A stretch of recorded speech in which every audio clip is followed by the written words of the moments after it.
Bonjour, nous sommes aujourd'hui le 29 décembre 2022. Cette année a été difficile et volatile pour les pays émergents, dont les actions se sont repliées de 14% en euros. Les fortes hausses du Brésil et du Chili ont été accompagnées par une revalorisation des actions turques et émiraties. En revanche, la Chine, la Corée et Taïwan ont déçu avec des baisses de 25% en euros.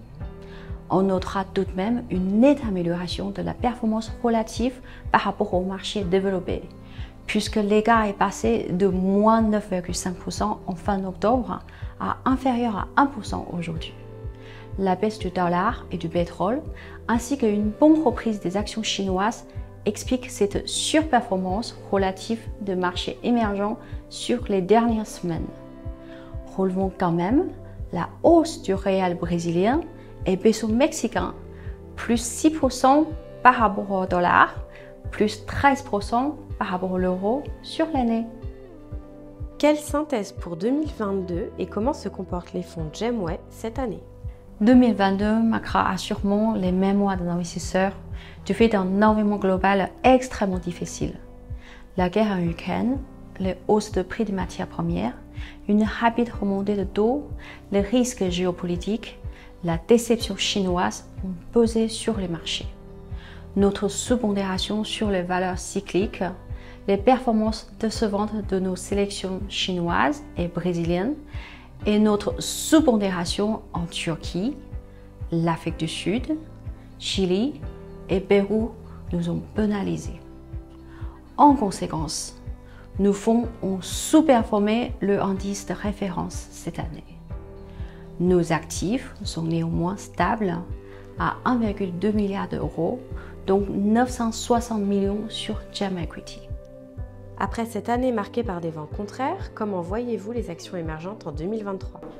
L'éventuelle récession dans les économies développées pourrait affecter les perspectives de croissance des pays émergents. Mais ces dernières devraient néanmoins profiter d'un meilleur contexte global. Après une accélération du relèvement de ses taux d'intérêt, la Fed est proche de la fin de son cycle de resserrement. Les pressions liées à un dollar fort sont probablement derrière nous. Même si la reprise sera agitée, la réouverture de la Chine après 3 ans de politique zéro Covid est positive pour l'économie. Enfin, Taïwan et la Corée pourraient profiter d'un redémarrage du cycle haussier du semi-conducteur. Comment avez-vous positionné les fonds Gemway? Nous avons continué à augmenter notre exposition chinoise, désormais à 36% du fonds et en surpondération par rapport à l'indice.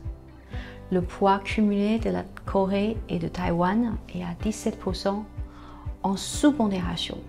Mais notre positionnement se porte principalement sur les titres du secteur des semi-conducteurs. Nous avons légèrement sous-pondéré l'Inde à 13%.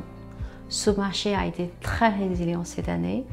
Aussi, malgré son fort potentiel, nous sommes prudents en raison de ses niveaux de valorisation et d'un effet de base moins favorable. 6% du fonds est investi en Moyen-Orient, en sous-pondération par rapport à l'indice. Le cours de pétrole actuel est très bénéfique pour les pays de Golfe, qui bénéficient également de grandes réformes économiques et sociales. Nous vous remercions de votre fidélité et de votre confiance. En ce fin d'année, nous vous souhaitons de très bonnes fêtes et tous les meilleurs vœux pour 2023.